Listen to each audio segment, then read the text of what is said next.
Bonsoir, bonjour de partout où vous nous suivez, des États-Unis, de l'Europe, de l'Afrique, de Kinshasa, de Potchefstroom, de Johannesburg, de partout. Nous vous saluons dans le nom du Seigneur. Je suis dans la joie d'être là au milieu de vous pour partager la parole de Dieu. Continuer dans cette marche. Je te salue. Mehdi Lupini, je salue Mama Wiva à partir des États-Unis, Mehdi Lupini à partir de New Delhi en Inde, Didier Dom Smotema, que Dieu te bénisse, merci beaucoup. Maman Evelyne Grace Kabunji, que Dieu te bénisse. Nous saluons la présence de Daniel Bonga, Dieu te bénisse Daniel. Bienvenue au pasteur Jean-Claude, nous disons bonsoir, bonsoir à vous tous qui êtes connectés. Nous sommes très heureux, très heureux d'être là afin de continuer ce travail que nous avons commencé. Et Dieu nous fait beaucoup de bien, en tout cas beaucoup de bien. Et la session d'hier, on avait du mal à finir. C'était devenu vraiment très, how to say, très excitant et très intéressant. Alors, nous allons continuer et nous recommandons ces moments à la grâce de Dieu, que le Seigneur Saint-Esprit nous inspire et mette sur notre bouche des paroles qui vont édifier aujourd'hui plus d'un et qu'à la fin, que chacun grandisse dans sa foi et dans la connaissance de notre Seigneur Jésus-Christ. Alors, bien-aimés, nous allons commencer. Nous sommes dans notre sujet, le jugement éternel. Comme vous pouvez le voir, aujourd'hui c'est la troisième séance que nous parlons sur le jugement éternel. Alors, je ne veux pas rentrer dans tout ce que nous avons dit parce que nous avons les temps à respecter. Si vous avez raté les leçons précédentes, allez dans les vidéos, dans notre page, regardez les vidéos et vous pouvez sélectionner dans les vidéos, vous pouvez suivre les leçons suivantes. Aujourd'hui, nous continuons parce que nous avons laissé sur un point où nous devrions expliquer, nous avons déjà commencé à expliquer que le jugement éternel se fera en premier temps, ce sont les justes qui seront jugés devant le tribunal de Christ qu'on appelle Bema et les injustes seront jugés devant le trône blanc. Et nous avons parlé de quel type de récompense nous aurons et j'ai insisté à ce que la Bible dit ceci. Dans Apocalypse chapitre 5, verset 10, avant d'aller là-bas, donc, vous voyez, le sujet est là. Le jugement éternel, ça montre la scène de ce qui va se passer. Nous lisons notre texte principal qui est Hébreux 6, 1 à 2. C'est pourquoi, laissons la parole qui n'enseigne que les premiers principes du christianisme, tendant à la perfection et ne nous arrêtons pas à jeter tout de nouveau les fondements de la repentance des œuvres mortes et de la foi en Dieu, de la doctrine des baptêmes et de l'imposition de mains, de la résurrection de morts et du jugement éternel. Alors, nous sommes en train de parler justement du jugement éternel, comme vous pouvez le voir. Alors, aujourd'hui, c'est le troisième jour où nous parlons de ça. Je disais dans Apocalypse 5, verset 10, la Bible dit « Il a fait d'eux un royaume et de sacrificateurs pour notre Dieu et ils régneront sur la terre. » Vous voyez, la Bible parle de nous. Dieu n'a pas dit que nous régnerons au ciel. Nous régnerons sur la terre. Apocalypse 5, verset 10. Il a fait de nous un royaume et des sacrificateurs et nous régnerons sur la terre. La Bible précise là où nous allons régner. Donc, après le jugement éternel, nous n'allons pas demeurer au ciel. Le jugement se passera au ciel. Je vais donner plus de détails sur ça. Après le jugement au ciel, parce que nous serons enlevés. Lorsque nous serons enlevés, nous serons au ciel. Après le jugement, nous reviendrons sur la terre afin de régner. Donc, si la mauvaise compréhension que les gens ont eue par rapport à la vie dans l'éternité, c'est que nous serons au ciel, des esprits en train d'adorer, de louer. Non, non.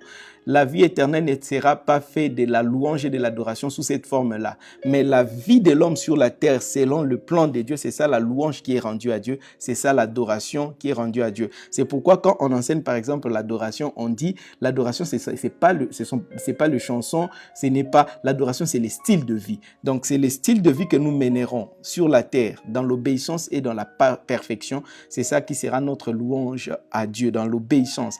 Donc nous ne vivrons pas au ciel. Si vous croyez que nous serons au ciel, nous ne serons pas au ciel. Au ciel, nous irons juste faire un tour et nous reviendrons régner sur la terre. Et la récompense que nous aurons sera exactement quoi?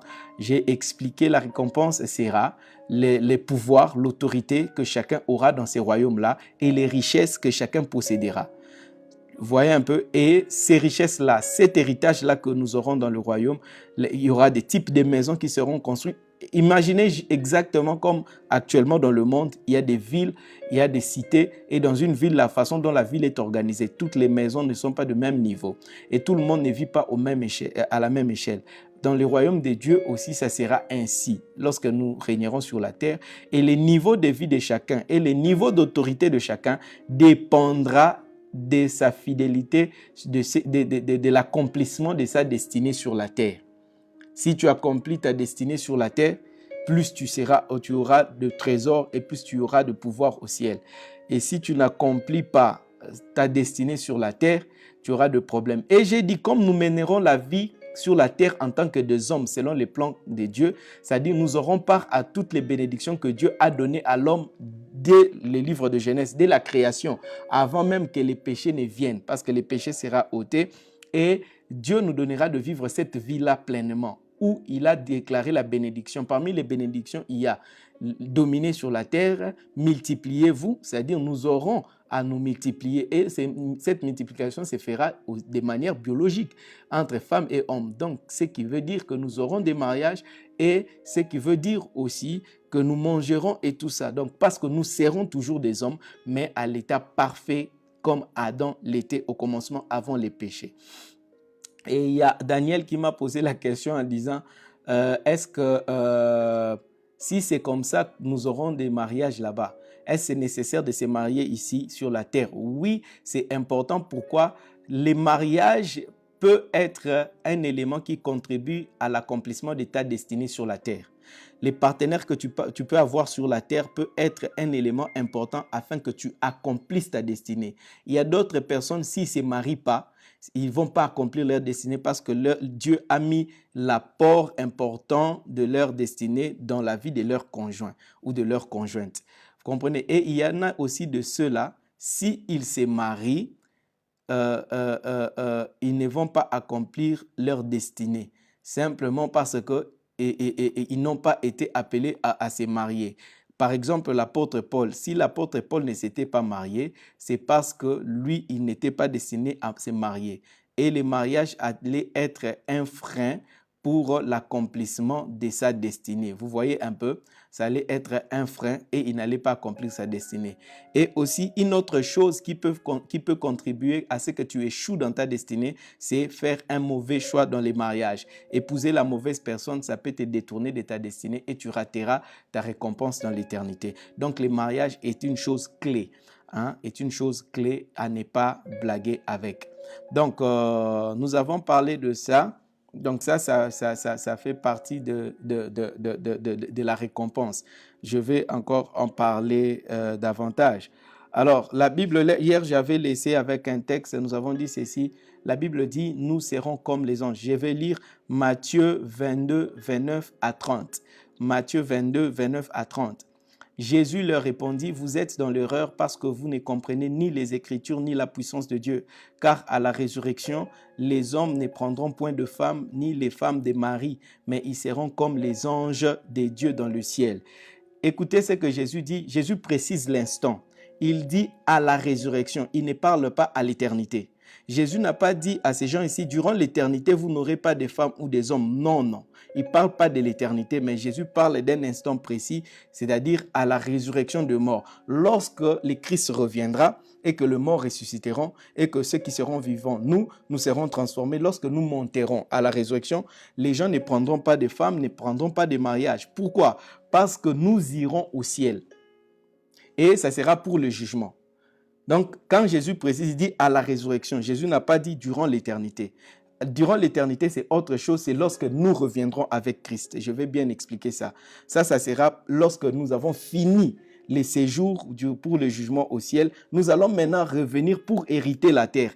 Et lorsque nous allons maintenant hériter la terre, habiter sur la terre, c'est en ces moments-là que nous aurons la capacité de se marier, d'avoir des maris et des femmes. Mais à la résurrection, il précise, nous serons comme des anges. Nous serons comme des anges ne veut pas dire nous serons égaux. Vous comprenez un peu? Nous serons égaux. Je vais donner quelques spécifications. Comme les anges, il précise les lieux où nous serons comme les anges. Il dit, mais ils seront comme les anges de Dieu dans le ciel. Les anges de Dieu dans le ciel.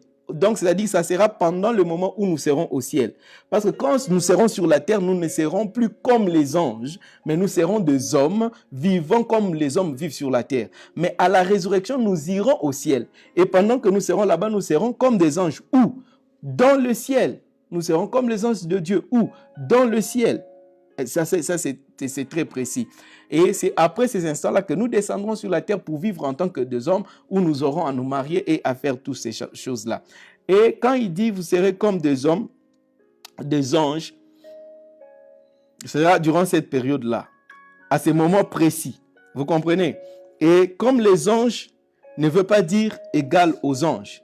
Les anges, premièrement, Christ ne peut pas nous égaler, nous mettre au même niveau que les anges, parce que les anges ne sont pas une race d'abord. Comme je l'avais déjà dit hier, les anges ne sont pas une race. Il n'existe pas la race des anges. C'est pourquoi les anges ne sont pas mâles et femelles. Les anges, il n'y a pas d'anges femelles, ils ne sont pas de deux sexes, parce qu'ils ne sont pas une race. Et tout ce qui est une race doit se multiplier. Et les anges, ils ne sont pas une race, donc ils ne peuvent pas se multiplier. Et les anges ne sont que masculins. Les anges ne sont que masculins. Comprenez? Et comme les anges ne se multiplient pas, le même nombre d'anges que nous avons aujourd'hui, c'est le même nombre qu'il y avait depuis la création. Parce que les anges ne se multiplient pas, ils ne sont pas une race. Mais les hommes sont une race, ils ont le sang. Et ils peuvent se reproduire. Et c'est comme ça que Christ pouvait mourir pour les hommes. Pourquoi? Parce que c'est une race, il change le sang. Les sangs est changé et tous ceux qui naissent maintenant dans ces nouvelles lignées de sang, ils ne subissent pas ce qui a été dans les sangs précédents.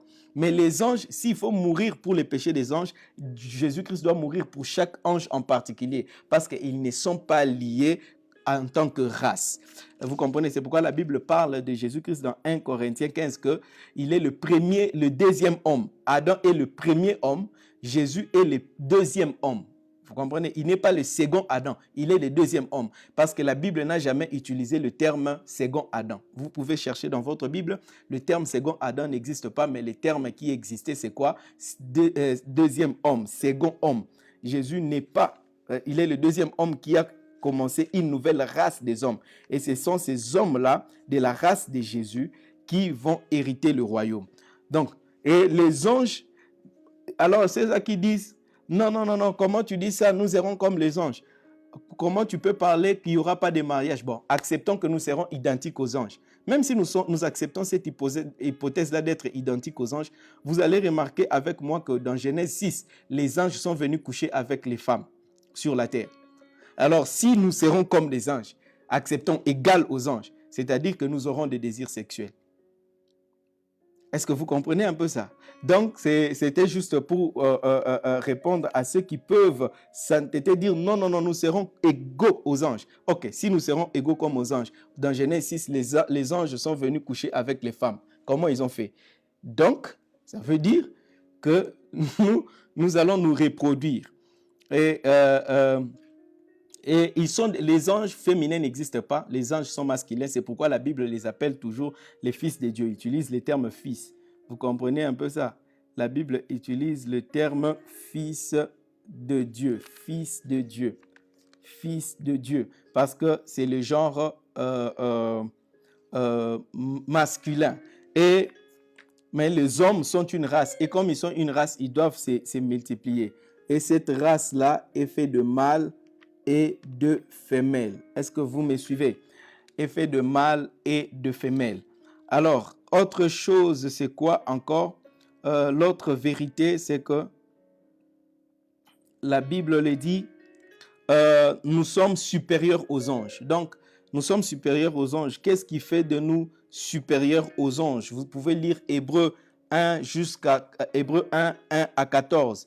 Hébreux 1, 1 à 14. Vous allez voir quand il parle des anges que Christ a été élevé au-dessus des anges. Il a été au-dessus des anges. Et nous, nous sommes en Christ. Et comme nous sommes en Christ, nous sommes au-dessus des anges. Nous sommes supérieurs aux anges. Et la Bible déclare que ne sont-ils pas des esprits au service de Dieu envoyés pour exercer un ministère en faveur de ceux qui doivent hériter les saluts. Donc, ils nous servent. Vous comprenez? Auquel des anges a-t-il dit, assieds-toi à ma droite jusqu'à ce que des faces de tes ennemis ton marche-pied. Jésus est au-dessus. Et comme nous, nous sommes en Christ, nous sommes supérieurs aux anges. Colossiens 3, 3. Colossiens 3, 3. Colossiens 3, verset 3, la Bible déclare ceci. Car vous êtes morts et votre vie est cachée en Christ, avec Christ en Dieu. Donc, notre vie est cachée en Christ en Dieu. Donc, nous sommes supérieurs. On ne peut pas être égal aux anges. Donc, Jésus était juste en train d'utiliser une image. Est-ce que vous comprenez ça?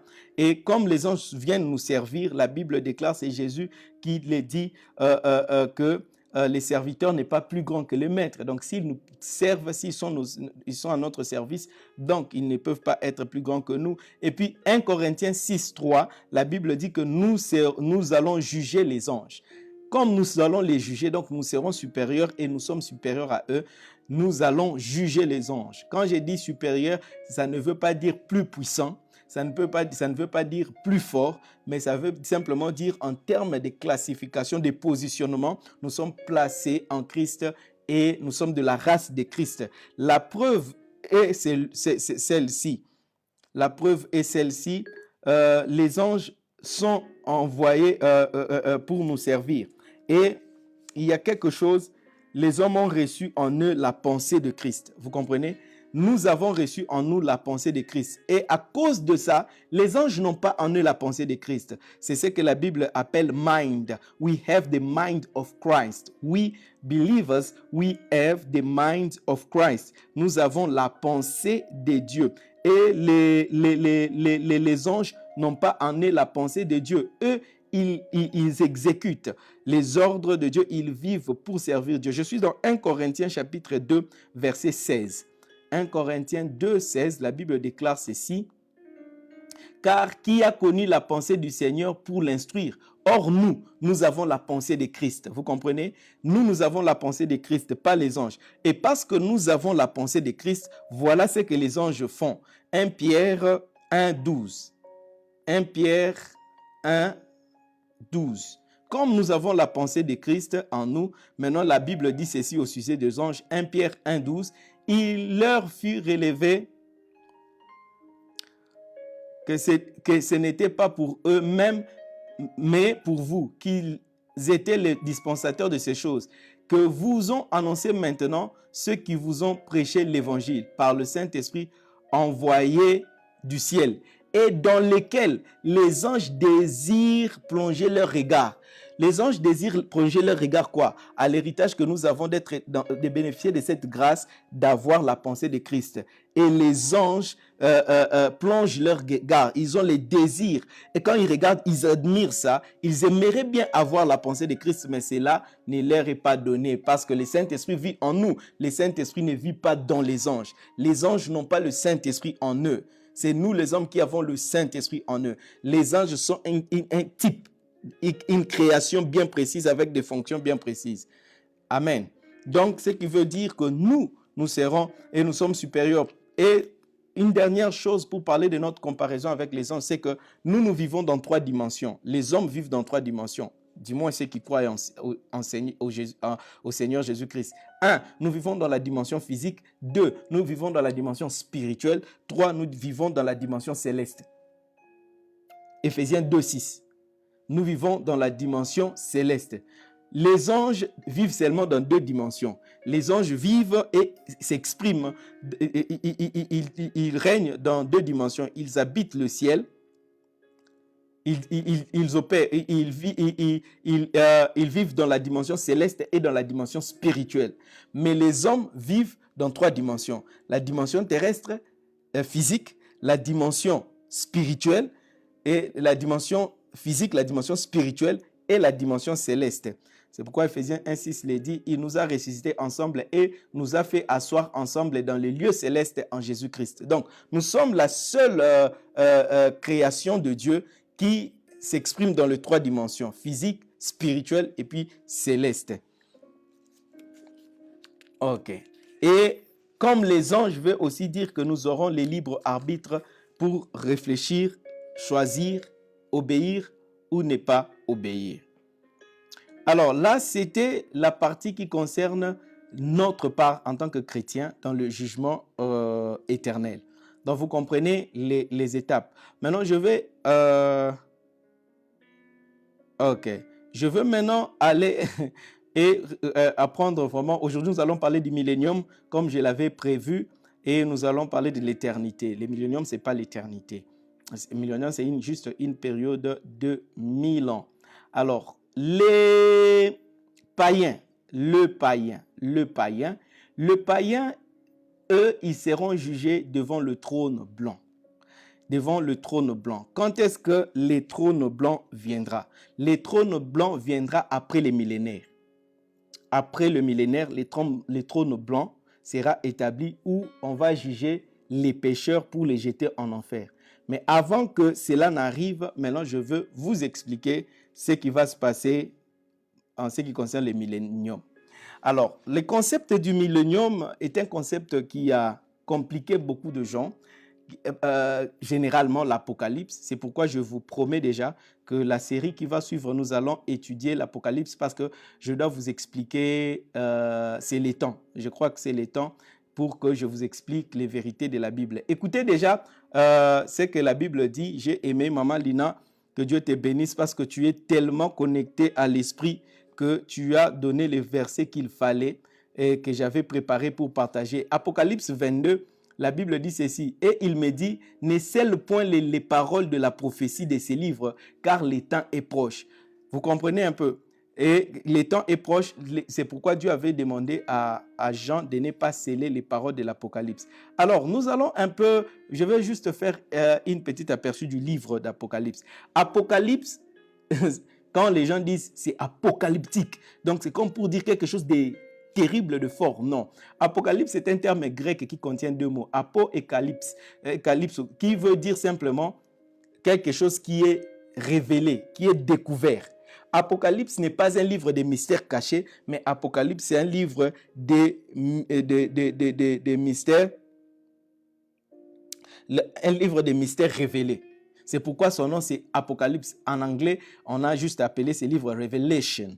Revelation, pourquoi Apocalypse n'est pas un livre où les choses sont scellées, mais plutôt là où les choses sont compliquées et sont révélées. D'où les livres d'Apocalypse devraient être les livres les plus simples et les plus simplement expliqués. Malheureusement, aujourd'hui, quand vous parlez, je veux prêcher sur Apocalypse, you sound deep and, mysterious. Vous semblez être mystérieux parce que vous parlez de l'Apocalypse, alors que l'Apocalypse est un livre où il n'y a pas de mystère caché, tout est révélé. Ça, c'est d'abord un de ce que vous devez savoir sur l'Apocalypse. Et puis, l'Apocalypse, c'est pourquoi Jésus, déjà dans Apocalypse 1, il dit quoi? Lisons Apocalypse chapitre 1, à partir du verset 1. Introduction seulement du livre d'Apocalypse. Révélation de Jésus-Christ que Dieu lui a donné pour montrer à ses serviteurs les choses qui doivent arriver bientôt et qu'il a fait connaître par l'envoi de son ange à son serviteur Jean. Donc c'est un livre de révélation. C'est-à-dire, il n'y a pas de choses cachées dedans. Vous comprenez? Il vient révéler maintenant les choses ouvertement. Dieu vient révéler les choses ouvertement. Alors, ôtez dans votre tête que l'Apocalypse est un livre compliqué. Enlevez dans votre tête que l'Apocalypse est un livre de choses cachées. C'est un livre de choses révélées.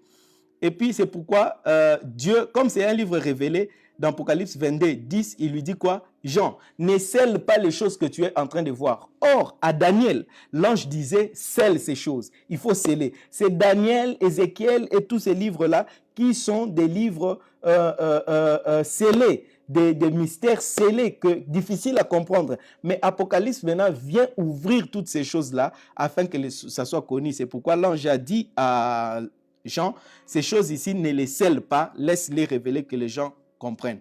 Alors, une autre chose que vous devez comprendre par rapport au livre d'Apocalypse, c'est que Jean est dans la vision. Les choses que Jean est en train de voir, c'est dans la dimension spirituelle. Ça ne se passe pas dans la dimension physique.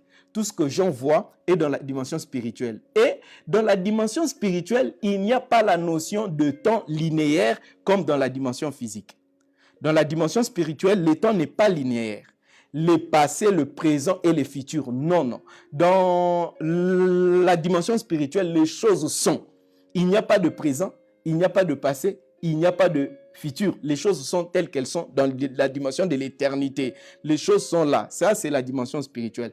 Et quand quelqu'un voit les choses dans la vision, ce qu'il voit là, il y a des choses, il faudrait comprendre, maintenant, quand tu sors dans les physiques, chercher à situer si cette chose-ci est dans les présents par rapport au physique.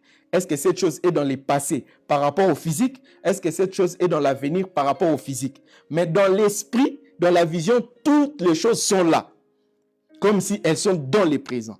Est-ce que vous comprenez ça? Et Jean, quand maintenant il voit ces choses, il écrit. Ce qui veut dire ceci, la succession de chapitres dans les livres de Jean n'est pas une succession chronologique. C'est-à-dire ce qui est écrit dans le chapitre 1,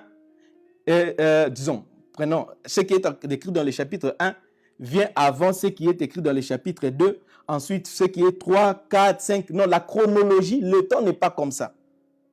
Le temps n'est pas comme ça. Et pour mieux comprendre maintenant les livres d'Apocalypse, il faudrait regarder ces choses-là comme étant dans l'esprit. Maintenant, quand tu viens dans les physiques, tu essayes maintenant de classer dans les temps. Et quand tu fais ça, tu verras qu'il y a des chapitres qu'on doit remettre en arrière, il y a des chapitres qu'on doit remettre en avant. C'est comme ça, lorsque je finirai ma Bible commentée, la Bible commentée par Thuram Kasongo, je vais changer l'ordre des chapitres d'Apocalypse. Je vais essayer de les mettre dans un ordre chronologique. Un peu comme Biblica a fait des Books of the Bible. On n'a pas classé les livres selon l'ordre que nous connaissons, Matthieu, Marc, Luc, Jean, mais on a classé les livres selon l'ordre chronologique et thématique. On a commencé le Nouveau Testament dans des Books of the Bible, commence avec Luc. Luc, après Actes des Apôtres, et les autres livres viennent après. Pourquoi? Parce que dans les évangiles, Luc est le seul livre qui commence chronologiquement avant tous les autres livres. Il commence avec Jean-Baptiste.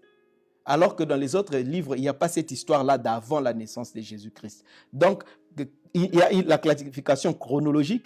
Nous allons le faire. Et c'est comme ça, l'Apocalypse, il faudrait savoir que le temps est comme ça. Pour vous démontrer effectivement que le temps n'est pas dans les physiques comme ça est dans les spirituels, je vous donne un exemple. Dans le chapitre 1 d'Apocalypse, au verset 4, Jésus dit ceci. Apocalypse 1, nous sommes toujours dans Apocalypse 1, verset 4, je veux lire. Il dit ceci, Jean, aux sept églises qui sont en Asie, que la grâce et la paix vous soient données de la part de celui qui est, qui était et qui vient. Normalement, Jésus devait lui dire de la part de celui qui était, qui est et qui vient. C'est-à-dire pour mettre le temps dans un alignement convenable. Mais il dit, parce qu'on est dans la dimension spirituelle. Il commence par celui qui est, il rentre dans le passé qui était, et puis il va en avant qui vient. Donc c'est justement pour nous montrer que dans cette dimension d'Apocalypse, comme les choses que Jean est en train d'avoir, il y a des choses qui sont, il y a des choses qui étaient, et il y a des choses qui viennent. Et lui, il l'écrit comme il le voit, et les chapitres ont été classés selon que lui, il écrivait. Parfois, on est en train de lui montrer une chose qui vient, alors qu'avant, on est en train de lui parler d'une chose qui était, Alors que dans les lignes précédentes, on lui avait parlé des choses qui viennent. Ce qui fait qu'il commence par les futurs et puis il finit par les présents. Et il écrit comme ça. C'est lui, il prenait note de ce qu'il voyait. Et si vous, maintenant, vous prenez les chapitres de Jean, de l'Apocalypse tel qu'il est écrit, vous croyez que ça va dans un ordre chronologique dans les physiques, vous allez commettre des erreurs et vous aurez des confusions. C'est pourquoi beaucoup de gens ont eu du mal à interpréter les livres d'Apocalypse parce que vous semblez aller comme ça et du coup, vous vous retrouvez comme si vous rentrez comme ça et puis et les gens se perdent et ils interprètent mal. Là, je vous donne des éléments pour étudier les livres d'Apocalypse. Je crois que nous aurons une session où je donnerai une série où je vais enseigner sur comment étudier la Bible. C'est quand même important. C'est quand même important. Alors, je vous donne un autre exemple par rapport au temps spirituel, dans le domaine spirituel. Allez avec moi au chapitre 5. Au chapitre 5 d'Apocalypse. Apocalypse chapitre 5, à partir du verset 1 jusqu'au verset 6. Apocalypse 5, 1 à 6. Écoutez ce qui se passe. Ici, je vous explique le temps dans les domaines spirituels. Partagez les vidéos, partagez afin que plusieurs viennent et suivent, soient édifiés. Partagez. Alors, Apocalypse 5, 1 à 6, la Bible dit ceci. Puis, je vis dans la main droite de celui qui était assis sur le trône un livre écrit dedans et en dehors. Scellé de 7 sceaux. Et je vis un ange puissant qui criait d'une voix forte, qui est digne d'ouvrir les livres et d'en rompre le sceau. Qui est digne d'ouvrir les livres et d'en rompre le sceau. Et personne dans le ciel, ni sur la terre, ni sous la terre, n'ait pu ouvrir les livres, ni les regarder. Et j'ai pleuré beaucoup de ce que personne ne fut trouvé digne d'ouvrir les livres, ni de les regarder. Entre parenthèses, l'apôtre Jean dit, j'ai pleuré beaucoup. Il est au ciel, là où il y a beaucoup d'autres créatures, d'autres personnes sont là au ciel, et il entend une voix. Lui, il ne voit personne. Une voix qui demande qui ouvrira. Il remarque que personne n'est digne d'ouvrir. Il commence à pleurer. Et malheureusement, il se retrouve seul à pleurer. Toutes les personnes qui étaient au ciel, personne ne pleurait. Pourquoi personne ne pleurait? La Bible dit au verset 5, « Et l'un des veillards me dit, ne pleure point. Voici le lion de la tribu de Juda, les rejetons de David, a vaincu pour ouvrir les livres et ses 7 sceaux. » Donc, Jean pleurait parce que lui n'avait pas vu la personne qui est digne. Alors que tous les autres qui étaient là avaient vu, c'est pourquoi il ne pleurait pas. Ici, je mets une parenthèse pour te dire ceci. L'ignorance te fera pleurer là où il ne faut pas pleurer. C'est lui qui connaît, qui sait qu'il y a l'agneau qui est là. Il ne va pas pleurer parce que quand il y a une question, la connaissance te permet de donner la solution. Et Jean a pleuré à cause de son ignorance. Et sache-le aujourd'hui, aussi longtemps que tu seras ignorant, tu seras en train de pleurer dans ta vie inutilement. Alléluia. Alors je continue. Écoutez maintenant ce que je voulais expliquer. L'ange, le vieillard dit à Jean, voici le lion de la tribu de Juda, les rejetons de David, qui a fait quoi? A vaincu pour ouvrir les livres et ses 7 sceaux. Verset 6, qu'est-ce que Jean voit? On lui a montré les lions. Mais lui, il dit ceci, et je vis au milieu du trône et des 4 êtres vivants, et au milieu des veillards, un agneau qui était là comme immolé. Il avait 7 cornes et 7 yeux, qui sont les 7 esprits de Dieu envoyés par toute la terre. Oh, Jean, le vieillard t'a montré le lion qui a vaincu. Toi, tu regardes, tu vois l'agneau. Qu'est-ce que ça veut dire? Est-ce qu'il y avait là le lion et l'agneau? Non. Ça veut simplement dire que lorsque le vieillard lui montrait dans le temps présent le lion qui a vaincu, qui est là, qui a vaincu et qui règne. Mais quand Jean voit, il voit dans le passé. Il voit l'agneau qui a été immolé avant la fondation du monde. Ce qui fait que cette vision-là n'est pas dans le présent. Quand on est dans le physique, c'est une vision qui est dans le passé. Parce qu'il voit l'agneau sous la forme immolée. Alors que dans le présent tel que nous sommes là, Jésus n'est pas sur le trône en tant qu'agneau immolé. Il est sur le trône en train d'intercéder. Il a vaincu, il a déjà vaincu.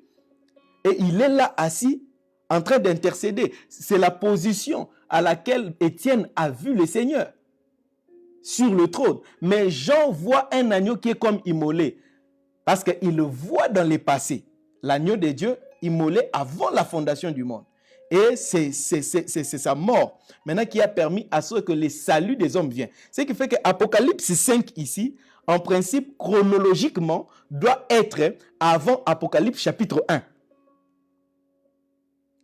Apocalypse chapitre 5 doit être avant chapitre 1. Là où l'agneau est immolé avant la fondation du monde. Et il s'élève maintenant pour apporter la solution des hommes sur la terre. Est-ce que vous comprenez ça? Parce que déjà, Jean, dans le chapitre 1, il voit le Christ qui est devant lui, qui tient les clés de la mort et des séjours de mort. Il a déjà vaincu. Mais au chapitre 5, il voit l'agneau qui est comme immolé, qui est maintenant prêt à ouvrir les cieux, à sauver l'humanité. Est-ce que vous comprenez ça? Donc, Apocalypse 5, chronologiquement, doit venir comme étant le chapitre 1 des livres d'Apocalypse. Ça, c'était juste un exemple pour vous montrer la chronologie dans les livres d'Apocalypse. Ok. Comme vous avez compris les concepts, je crois à partir, la série prochaine, nous allons étudier les livres d'Apocalypse. Je sens ça parce qu'il est important. Pourquoi nous allons étudier les livres d'Apocalypse? Écoutez ce que le livre d'Apocalypse dit. Apocalypse 1, verset 3. Apocalypse 1, verset 3. Heureux celui qui lit et ceux qui entendent les paroles de la prophétie et qui gardent les choses qui y sont écrites, car le temps est proche. Heureux. Ça, c'est la version française qui dit heureux. Mais la version anglaise dit blessed is that readeth and they that hear the words of this prophecy and keep those things which are written therein, for the time is at hand. Vous voyez, la Bible anglophone parle de blessed. Béni soit. Béni est celui qui est en train de faire quoi? Qui entend les paroles de la prophétie. C'est ce qui est écrit dans les livres d'Apocalypse. Et qui les garde. Il est béni. Donc, entendre les paroles du livre d'Apocalypse, ces prophéties ici, et les garder, apporte la bénédiction dans la vie de l'homme. Celui qui les écoute, il est béni. Celui qui les écoute, il est heureux. Celui qui les écoute, il est délivré. C'est pourquoi la leçon qui va suivre, la série qui va suivre, nous allons étudier les livres de ces livres, la prophétie. Parce que la Bible dit, bénis sont ceux qui écoutent la parole de la prophétie et qui les gardent. Et je prie que le Seigneur vous aide à être là, à écouter et à les garder. Alors, maintenant, je veux expliquer dans les minutes qui nous restent les milléniums. Le millénium. Parce que c'est à la fin du millénium, comme je l'ai dit, qu'il y aura le jugement des pécheurs. Quand est-ce que le millénium commence? Le millénium, d'abord, vous devez comprendre que c'est une période de 1000 ans. Le millénium, ça représente une période de 1000 ans. Comme ça représente une période de 1000 ans, et c'est une période où nous vivrons les millénaires sabbatiques de la terre, où la terre d'à présent, cette terre ici, sera restaurée pour que les hommes habitent avec le Christ pendant une certaine période. C'est ce que le Christ lui-même déclare dans Apocalypse 3, le verset 21. C'est lui qui vaincra, je le ferai asseoir avec moi sur mon trône, comme moi j'ai vaincu et me suis assis avec mon Père sur son trône. Le trône du Père se trouve au ciel, là où Jésus s'est assis. Mais Jésus descendra maintenant sur son trône sur la terre et il régnera sur la terre avec les hommes pendant une période de 1000 ans. Alors, 1000 ans, c'est pourquoi Apocalypse 5, verset 10 dit ceci. Tu as fait d'eux un royaume et des sacrificateurs pour notre Dieu et ils régneront sur la terre. Et ces règnes-là dont on dit sur la terre, c'est ce qui constituera cette période de 1000 ans. Maintenant, quand est-ce que le millénium va commencer? Je suis avec vous, allez avec moi dans Apocalypse 19. Apocalypse 19. Apocalypse 19, verset 11 à 21. Bon, avant. Ok. Apocalypse 19, 11 à 21. Apocalypse 19, 11 à 21. Je veux lire. Écoutez, suivez très attentivement. Puis j'ai vu le ciel ouvert. Notez ceci. Ici, l'enlèvement s'est déjà passé. Nous sommes au ciel et nous avons été jugés, nous avons reçu nos récompenses, nous avons adoré le Seigneur. Maintenant, l'état est arrivé pour nous de descendre et de dominer sur la terre. Écoute maintenant ce que la Bible dit. Puis j'ai vu le ciel ouvert et voici parut un cheval blanc. Celui qui l'est monté s'appelle fidèle et véritable et il juge et combat avec justice. Ses yeux étaient comme une flamme de feu, sur sa tête étaient plusieurs diadèmes. Il avait un nom écrit que personne ne connaît, si ce n'est lui-même. Il était revêtu d'un vêtement teint de sang. Son nom est la parole de Dieu. Donc vous comprenez qu'il s'agit de Jésus-Christ. Il descend. Son nom est la parole. Il est sur un cheval. Les armées qui sont dans le ciel le suivaient sur des chevaux blancs revêtus d'un fin lin blanc pur. Et parmi cette armée qui vient avec le Christ, nous aussi, nous sommes dans cette compagnie-là. Nous descendons avec Christ. De sa bouche sortait une épée aiguë pour frapper les nations. Il pètera avec une verge de fer et il foulera la cuve du vin de l'ardente colère du Tout-Puissant. Il avait sur son vêtement et sur sa cuisse un nom écrit, Roi de rois et Seigneur des seigneurs. Et j'ai vu un ange qui se tenait dans le soleil. Et il cria d'une voix forte, disant à tous les oiseaux qui volaient par les milieux du ciel, venez, rassemblez-vous pour le grand festin de Dieu, afin de manger la chair de rois, la chair des chefs militaires, la chair des puissants, la chair des chevaux et de ceux qui les montent, la chair de tous, libres et esclaves, petits et grands. Et j'ai vu la bête et le roi de la terre et leurs armées rassemblées pour faire la guerre à celui qui était assis sur le cheval et son armée. Ici maintenant, on précise, et la bête fut prise avec elle les faux prophètes. Ici, la marque de la bête a dominé sur la terre. Nous ne serons pas là. L'Église, nous serons déjà au ciel. Et ils ont régné, la bête a régné, le faux prophète a régné, l'antichrist a régné. Et maintenant, les fléaux ont commencé à les frapper et Christ vient maintenant pour les détruire définitivement. Et eux aussi s'élèvent en guerre. Cheval blanc. Yes, pasteur Jean-Claude, cheval blanc. Cheval blanc, cheval blanc. Cheval blanc, on en parlera après. Donc, et quand Christ descend avec son église, il attaque ceux qui étaient restés sur la terre ceux qui avaient reçu la marque de la bête et tout ça, qui adoraient tout ça. Et la bête fut prise. La Bible dit quoi? La bête fut prise. Et avec elle, les faux prophètes qui avaient fait devant elle les prodiges par lesquels il avait séduit ceux qui avaient pris la marque de la bête. Vous comprenez? Et adoré son image. Ils furent tous les deux jetés vivants dans les temps ardents de feu et dans le soufre. La bête et les faux prophètes seront les premiers à aller en enfer, dans le feu éternel. Ensuite, verset 21. Quand la bête et les faux prophètes sont liés par le Seigneur et jetés dans le temps de feu, qu'est-ce qui se passe? Verset 21. Et les autres furent tués par l'épée qui sortait de la bouche de celui qui était assis sur le cheval. Et tous les oiseaux se rassasirent de leur chair. C'est-à-dire tous les hommes qui avaient reçu la marque de la bête et qui étaient à ce moment-là, ils furent tués. C'est-à-dire l'extermination complète de la race humaine, de ceux qui étaient restés parce qu'ils n'avaient pas reçu Jésus-Christ. Ils sont tous tués. Est-ce que vous comprenez ce que la Bible dit? Et quand ils sont tués, parce que c'est le Christ qui revient avec les saints, il tue les faux prophètes, il tue la bête et il les tue tous les hommes. Et en ce moment-là, il restaure maintenant la terre. Il restaure la terre et pour s'installer avec les hommes. Maintenant, pour restaurer la terre, qu'est-ce qu'il fait? Nous entrons maintenant au chapitre 20, le verset 1. Puis je vis descendre du ciel un ange qui avait la clé de l'abîme et une grande chaîne dans sa main. Il saisit les dragons, les serpents anciens qui est le diable et Satan et les lia pour 1000 ans. Est-ce que vous avez vu la bataille entre cet ange-là et le diable? Non. Un ange est simplement venu, il a pris Satan comme un petit enfant et il l'a lié. C'est pour vous montrer que tout ce que le diable est en train de faire ici, c'est Dieu qui l'a laissé faire. Parce que là, ce n'est pas même Jésus qui vient, qui l'arrête. C'est un ange. Parce que si Jésus doit l'arrêter, il va tellement les tabasser, il risque de les tuer. Or, le gars doit subir la punition. C'est pourquoi Jésus est fils de problème. Il envoie l'ange. Et l'ange vient calmement. Il lie les petits Satan et il les jette dans l'abîme. Est-ce que vous comprenez ça? Hein? Il saisit les dragons, les serpents anciens, qui est le diable et Satan, et il les lia pour 1000 ans. Vous comprenez? Il est liant pour 1000 ans. C'est là que le millénaire commence. Comme Satan est lié, c'est pour une période de 1000 ans.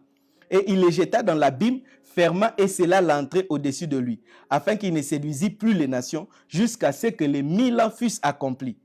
Après cela, il faut qu'il soit délié pour un peu de temps. Vous comprenez? Donc pendant ces 1000 ans-là, alors que les hommes sont exterminés, les pécheurs sont morts. Les diables dans l'abîme avec ses démons, la bête et les faux prophètes en enfer. Maintenant, Dieu restaure la terre et il s'installe avec les saints pendant une période de 1000 ans sur la terre. Là où la violence ne sera plus, là où la justice régnera, là où la paix régnera, là où même les serpents les plus venimeux ne pourra plus mordre l'homme, là où on sera un peu comme dans les jardins d'Éden déjà. Vous comprenez? Et Christ sera en train de régner et nous régnerons avec lui, nous dominerons, nous serons établis rois, nous serons établis sacrificateurs, nous serons établis, chacun va occuper un rang. Et c'est durant ces millénaires où nous aurons vraiment la vie. Parce que nous serons sur la terre, cette même terre, mais elle sera restaurée pendant une période de 1000 ans.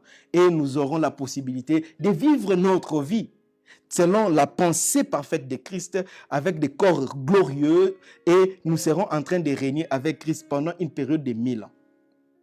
Est-ce que quelqu'un est en train de me suivre? Donc, cette guerre-là, où le Christ descend avec l'Église, pour jeter la bête et le faux prophète dans l'affaire et tuer les autres hommes, c'est ce qu'on appelle Armageddon. Armageddon. Et après cela, c'est les 1000 ans qui commencent. Quand nous vivons maintenant les 1000 ans, à la fin des 1000 ans, à la fin maintenant des 1000 ans, qu'est-ce qui va se passer? Le diable sera délié comme la Bible le dit. Vous comprenez? Les 1000 ans commencent par une guerre et elle finit aussi par une guerre. Quelle est la guerre qui finit après quelle est cette guerre-là? Verset 4, et j'ai vu des trônes. Écoutez, verset 3, verset 20. Et il les jeta dans l'abîme, ferma et scella l'entrée au-dessus de lui, afin qu'il ne séduisit plus les nations jusqu'à ce que les 1000 ans fussent accomplis. Après cela, il faut qu'il soit délié pour un peu de temps.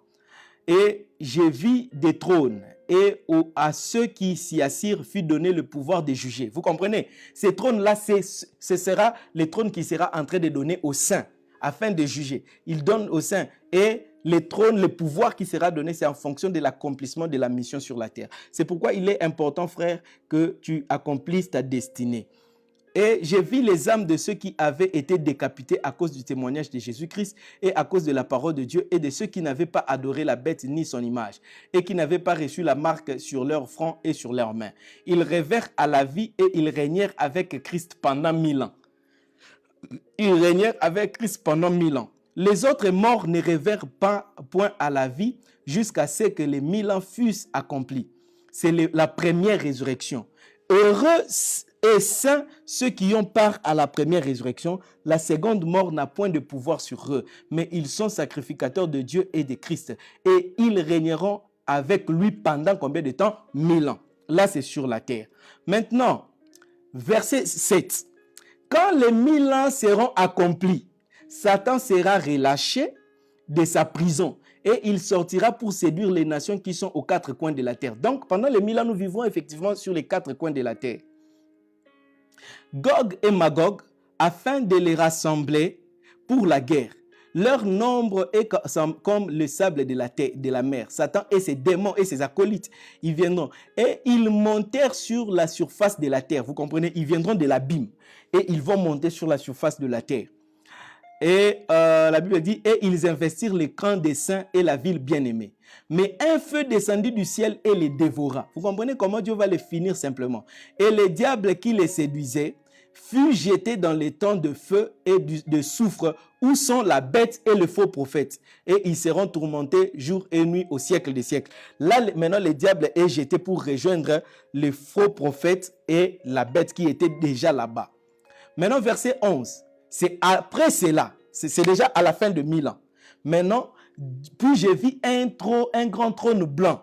Et celui qui est assis dessus, la terre et le ciel s'enfuirent devant sa face. Et il ne fut plus trouvé de place pour eux. Vous comprenez? C'est à ce moment, après les 1000 ans, la terre s'enfuit. Le ciel aussi s'enfuit. Pourquoi? Parce que la nouvelle Jérusalem est en train d'arriver. Nous lisons.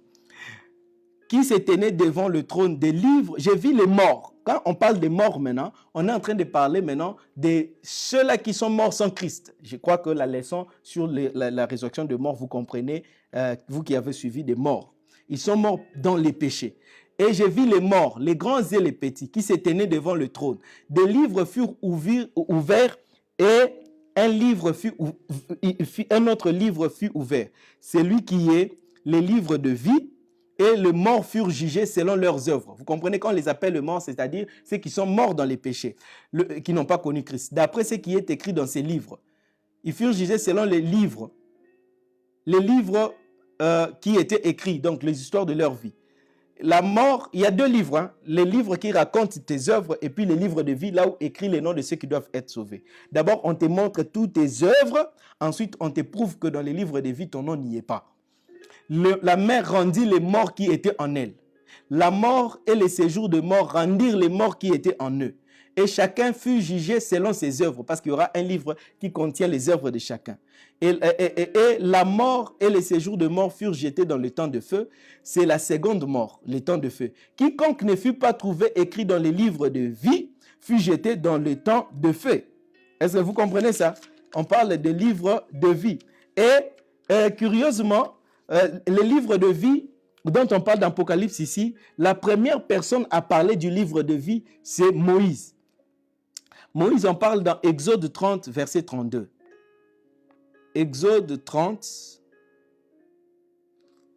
32. La Bible, c'est Moïse qui est le premier à parler du livre de vie. Il dit ceci. On n'en répandra point sur le corps d'un homme et vous n'en verrez point le semblable. Oh, qu'est-ce que je suis? Où est-ce que je suis? Exode. Wait a minute, please. Yeah. Exode, attends, I have to find it. C'est l'épisode où Moïse est en train de se plaindre devant Dieu pour les enfants d'Israël. Attendez, je trouve rapidement le texte. C'est Moïse qui en parle le premier. Ok. Ok, Exode 32, 32 plutôt. C'est au chapitre 32. Exode 32, 32. Exode 32, 32. La Bible dit ceci. Pardonne maintenant leurs péchés, sinon efface-moi de ton livre que tu as écrit. Vous comprenez? Et ici, Moïse est en train de demander le pardon pour le peuple. Et il dit à Dieu, qu'est-ce qu'il est en train de dire à Dieu? Il dit à Dieu, s'il te plaît, pardonne-leur. Hein? Pardonne leurs péchés, sinon efface de ton livre que tu as écrit. Là, il parle de livre de vie, qu'il demande même à Dieu, si Dieu refuse de pardonner le peuple, que Dieu efface son nom du livre de vie. Et la deuxième personne qui parle du livre de vie, c'est David. Il prophétise dans le psaume qui est appelé le psaume messianique, psaume 69. Psaume 69, le verset 29. David parle du livre de vie. Il dit ceci, qu'il soit effacé du livre de vie et qu'il ne soit point inscrit avec les justes. Donc les justes, leurs noms sont écrits dans les livres de vie. Vous comprenez un peu? Qu'il soit effacé. Qui?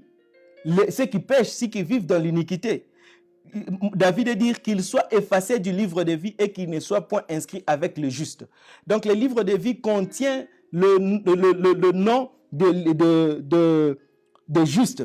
Et il y a de ceux-là dont le nom était écrit, mais parce qu'ils se sont détournés, ils sont rentrés dans l'iniquité, leur nom a été effacé. C'est pourquoi le Christ avait dit, celui qui vaincra, je n'effacerai pas son nom du livre de vie. Vous comprenez? Or, les noms des hommes sont écrits dans le livre de vie avant même la fondation. Mais durant la vie sur la terre, un homme lui-même peut faire en sorte que son nom soit effacé du livre de vie. S'il accepte de suivre Christ et de lui obéir, ou s'il refuse et il passe à côté, son nom est supprimé. C'est comme ça que Christ prendra son livre pour montrer à ceux-là que vous aviez eu votre nom dans les livres un jour, mais à cause de votre iniquité, à cause de vos péchés, vos noms ont été supprimés. Et alors, ils seront jugés. Et lorsqu'ils seront jugés, bien-aimés dans le Seigneur, ils seront jetés, comme la Bible le dit, dans le feu éternel. Et quand ils seront jetés dans le feu éternel, quelque chose va arriver. Ça, c'est la fin des milléniums. On juge les injustes, on les jette dans le temps de feu et le millénium prend fin. Maintenant, qu'est-ce qui arrive après le millénium? Apocalypse 21. Puis je vis un nouveau ciel et une nouvelle terre. Vous comprenez? Après le millénium, la terre d'à présent passe. Déjà à l'apparition du trône blanc, la terre va se retirer déjà et le ciel va disparaître. Maintenant, puis après le jugement, quand ceux-là sont jetés dans le feu, les justes sont là devant le Seigneur. Ils attendent maintenant, et puis la Bible dit, Apocalypse 21, à partir du verset 1 jusqu'à 8. Puis je vis un nouveau ciel et une nouvelle terre. Pourquoi Dieu insiste à faire un nouveau ciel et une nouvelle terre? Parce que les hommes n'ont pas été créés pour vivre au ciel, mais pour vivre sur la terre. C'est pourquoi Dieu crée une nouvelle terre pour eux.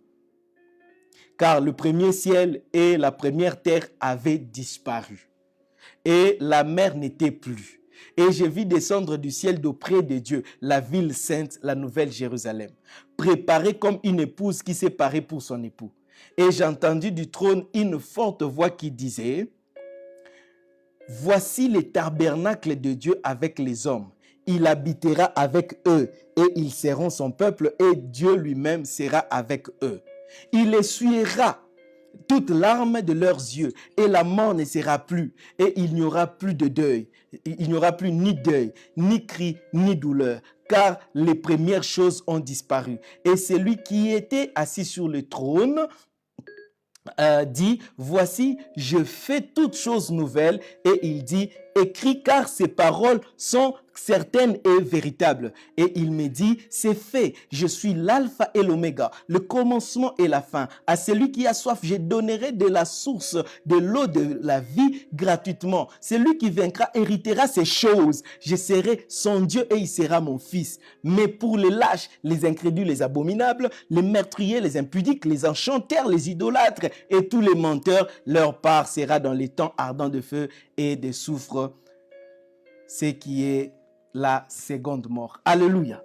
Est-ce que vous comprenez maintenant comment est-ce que l'Apocalypse c'est simple, ces choses qui vous ont compliqué depuis des années sont si simples. Maintenant, bien-aimé, j'aimerais attirer l'attention sur vous. L'éternité compte plus. Et ta vie sur la terre est déterminante pour ton éternité. Dans quelles conditions tu vivras dans l'éternité? Écoute maintenant les risques de ne pas accomplir sa destinée sur la terre, les derniers risques qu'il y a. Les derniers risques qu'il y a. Si tu n'entres pas dans le ciel accompli, c'est-à-dire après avoir tout fait selon ce que le Seigneur avait prévu, au ciel, tu n'auras pas ta récompense pleinement. Et comme tu n'auras pas ta récompense pleinement, tu seras dans un rang inférieur. Et tu sauras que moi, en principe, si j'avais tout fait sur la terre, j'allais avoir ces rangs-là. Mais je suis dans ces rangs parce que je n'ai pas fait tout mon travail. Et ça sera une conscience éternelle. Tu auras cette conscience-là parce que Dieu ne va pas nous rendre des robots ou je ne sais quoi. Il nous laissera des hommes avec la capacité de penser. Mais si tu restes maintenant avec cette pensée-là durant l'éternité, il y a un risque qu'un jour, la rébellion monte dans ton cœur pour désirer une place supérieure. Et tu as le risque de devenir le diable, le prochain diable, Satan. Je m'explique. Donnez-moi le nom du diable ou de Satan qui avait tenté Satan pour que Satan devienne Satan.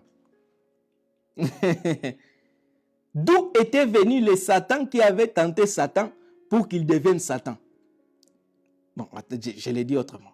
D'où était venu le diable, le Satan, qui avait tenté Lucifer pour que Lucifer se rebelle contre Dieu et qu'il soit rejeté afin qu'il devienne Satan.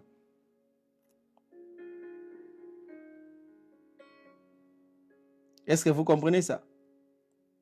Donc, il n'y avait pas un seul Satan qui avait séduit Lucifer pour devenir Satan. Mais cela est venu dans son cœur.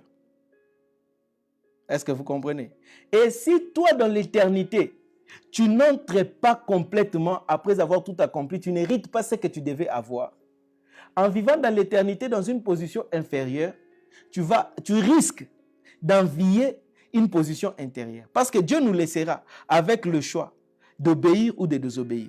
Le choix de connaître le bien ou de connaître le mal. Le choix, nous aurons le choix. Et si un jour tu es là dans l'éternité, quelque chose de mauvais peut monter dans ton cœur et tu risques de devenir le prochain diable. Si ça ne monte pas dans ton cœur, ça risque de monter dans le cœur de ton voisin. Un jour, tu te dis, mon ami, nous on est dans cette position. En principe, nous devions être là ou là-bas. Tu ne penses pas qu'on peut aussi faire un mouvement et puis occuper cette place-là? La rébellion peut monter dans ton cœur et puis tu risques d'être rejeté. Et là, il n'y aura pas une deuxième mort de Christ pour te racheter. C'est pourquoi tu as intérêt à comprendre de ces choses et à chercher à accomplir pleinement ta destinée sur la terre. Connais la volonté de Dieu. Donne-toi à Dieu, obéis à Dieu pour que l'accès dans le royaume te soit accordé pleinement. Alors, je réponds à la question d'Eliezer. Eliezer pose la question en disant, évangéliste, que dire du contraste qu'il y a entre les livres de vie et la prédestination? Justement, la prédestination, c'est la connaissance, la dimension omnisciente de Dieu, si je peux le dire ainsi. C'est-à-dire, tout ce qui arrive, tout ce qui doit arriver est écrit d'avance. Les scénarios sont faits. Dieu a déterminé la vie de chaque homme. Nous l'avons dit, c'est-à-dire que dans 1 Corinthiens, il dit quoi? Il nous a créés, il nous a sauvés, et afin, pour de bonnes œuvres, afin que Dieu a préparé d'avance, afin que nous les pratiquions. C'est ça la prédestination. Pour chaque homme, avant que chaque homme ne soit né, Dieu a déjà écrit le scénario de sa vie, tout ce que cet homme-là doit faire durant sa vie, et maintenant Dieu les jette dans la vie. Quand cet homme, cette histoire-là, ce scénario qui est écrit, c'est ce qu'on appelle prédestination. Maintenant, dans la prédestination, l'homme a le choix. L'homme a le choix. Tout homme en naissant, son nom est déjà écrit dans les livres de vie. Vous comprenez? Parce que Christ est mort pour tous les hommes. Il n'est pas mort pour une partie des hommes.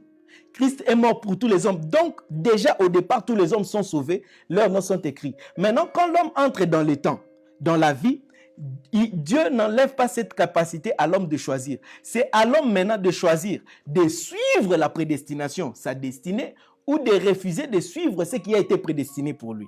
C'est lui qui accepte de suivre ce qui a été prédestiné pour lui. C'est lui-là qui maintiendra son vie, qui confirmera son élection, qui confirmera son nom, qui gardera son nom dans les livres de vie et qui héritera avec Christ. Mais celui qui refusera de suivre la prédestination, ce qui a été prédestiné pour lui, il suivra un autre chemin et son nom sera effacé dans le livre de vie pour ceux qui ne recevront pas Christ. Pour ceux qui recevront Christ, mais qui n'obéiront pas pour faire les choses selon que Christ est, ils entreront quand même dans le royaume, mais ils n'auront pas la part qui leur a été préparée depuis l'éternité. La part qui leur a été prédestinée. Ils ne l'auront pas parce qu'ils n'ont pas suivi la voie de la destinée. Donc voilà un peu ce qu'il y a entre ces deux choses. Question de Daniel. Est-ce que c'est possible de pécher dans l'éternité? Ne serons-nous pas remplis de sa gloire et juste vivre in righteous peace and joy? Non, non, non, non, non, non, non. Dieu nous laissera des hommes. Nous serons dans l'état parfait d'Adam. Et d'Adam avait la liberté d'obéir. Alors, si vous dites que dans le cas d'Adam, il y avait Satan, je vous concède cela. Mais dans le cas de Satan lui-même, qui avait séduit Satan?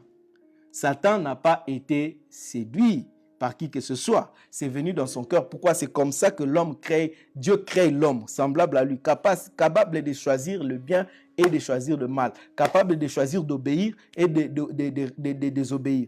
Adam avait choisi d'obéir et de désobéir. Vous comprenez? Et même dans l'éternité, nous garderons cette humanité ici, parfaite comme Adam était, mais nous aurons toujours la capacité d'obéir et de ne pas obéir.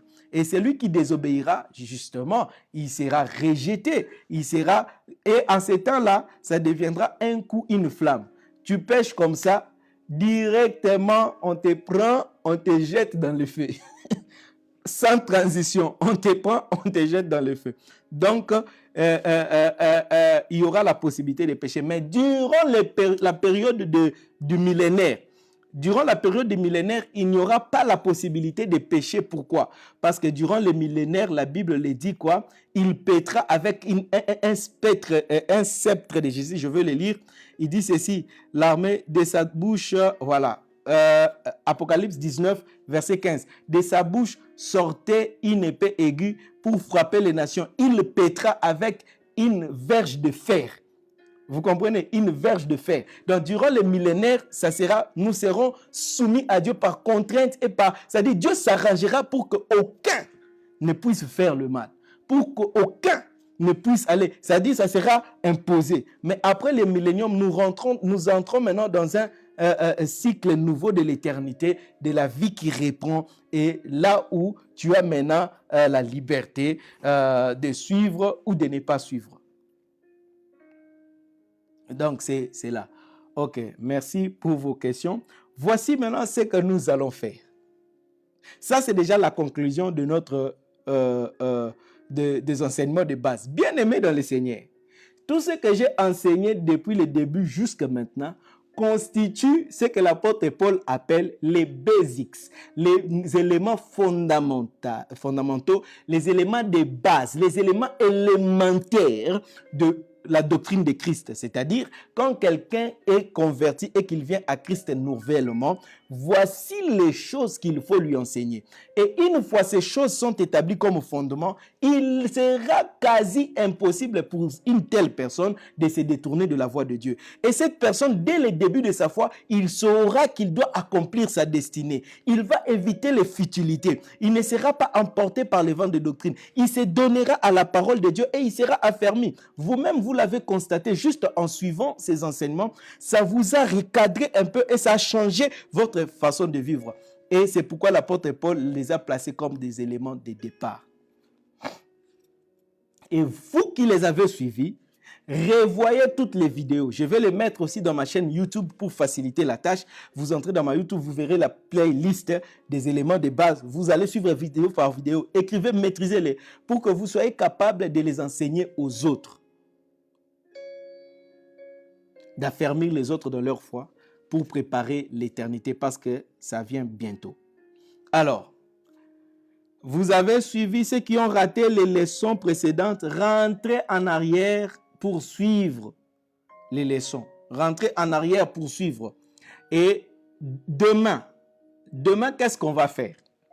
Demain, ça sera une session de questions et réponses seulement. Demain, ça sera une session de questions et réponses. Va revoir tes notes et prépare tes questions. Dès le début, nous allons commencer juste des questions et des réponses avant que nous commencions la nouvelle série sur les livres d'Apocalypse. Parce que dans les livres d'Apocalypse, à l'étude du livre d'Apocalypse, je serai en train de vous expliquer quand est-ce que l'enlèvement se fera, comment ça se fera, est-ce que nous serons à la grande tribulation ou bien nous serons déjà partis à la grande tribulation. Est-ce que nous serons là pendant les signes de la bête, la marque de la bête, ou nous ne serons pas là?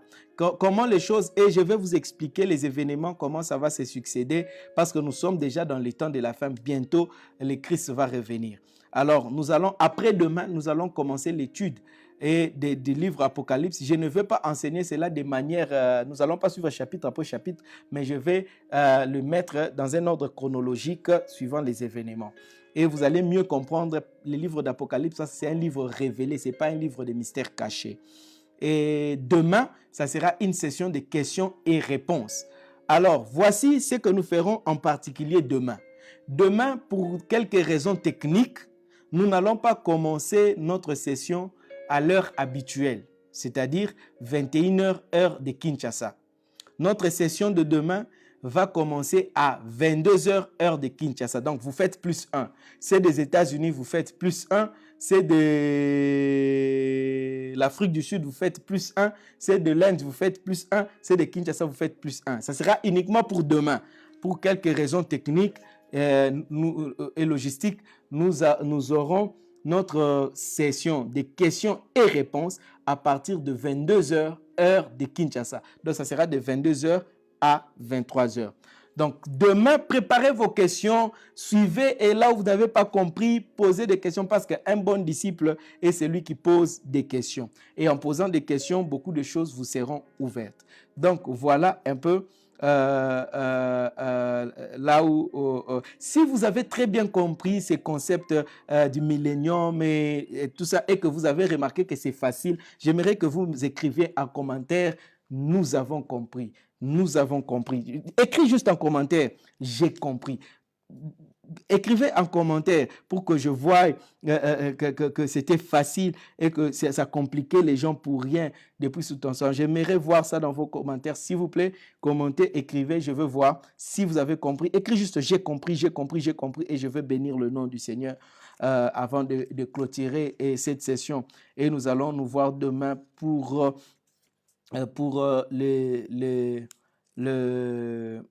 la session des questions et réponses. La session des questions et réponses.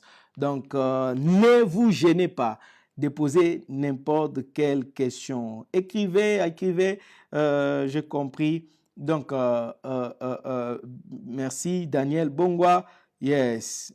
Donc, demain, questions et réponses. Je vais prier pour vous. Seigneur, merci de nous avoir donné cette session merveilleuse. Nous avons commencé avec ces éléments, ces 6 éléments qui nous ont pris des semaines.